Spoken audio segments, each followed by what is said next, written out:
Good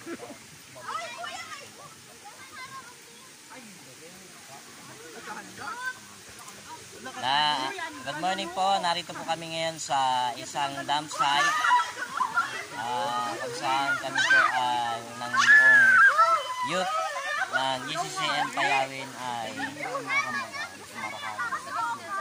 ay maliligo dito sa dam. Yan, ayan po sila nagkakagulo. Ayan po yung lugar, marami pong naliligo.